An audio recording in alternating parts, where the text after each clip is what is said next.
I'm just going to show you a little trick with the gladiolus that we have been selling. This gladiolus has been in the vase for a week, and as you can see, it's come into flower.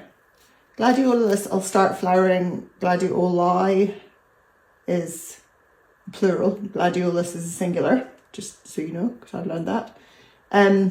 So yeah, I just wanted to show you a trick of what you can do with gladiolus as they're getting older in the vase. So they always start flowering at the bottom, and then slowly each flower will open as it goes to the end. If you're lucky, they'll make it to the very end. Usually the sort of last one maybe doesn't make it.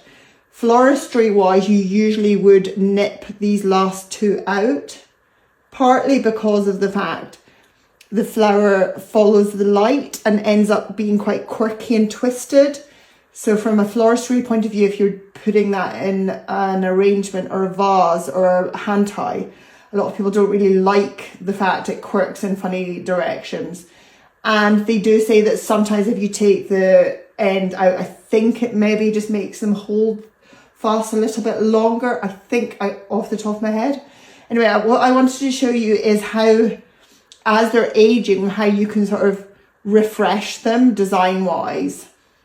So what I've done here is, as each flower ages, it will sort of go floppy, and then you'll obviously have the fresher ones at the top. What you can do is just pull out the sort of slightly limp aged ones, and then instantly you've got quite a fresh orchid-like flower. So here in these arrangements, what I've done is, so obviously if you're in a normal glass vase, say it's just a big tall glass vase, it proportionally doesn't really look that amazing having just like a blob of flowers at the top and an awful lot of stems. So what you can do is, once the flowers are sort of spent here and you've removed them, you can take what you had as a long spear in a big tall vase and change up the arrangement. So what I've done here is I've cut these.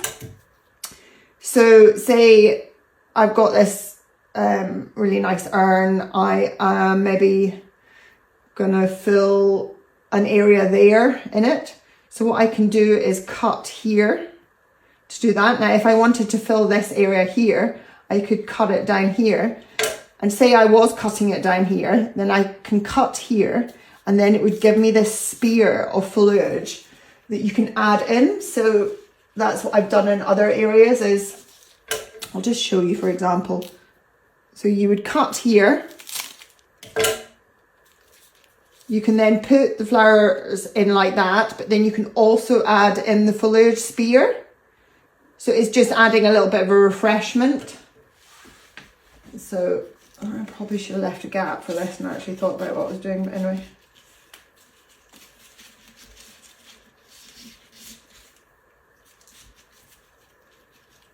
And then I can add the foliage spear.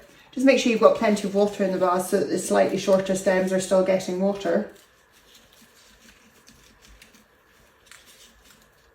And then just have that extra sort of spear-like foliage that's just coming from the gladiolus. Now this is Carex that I just had. I literally just cut off a few leaves and put them together. And again, I cut a few leaves off together, and they actually ended up separating themselves there.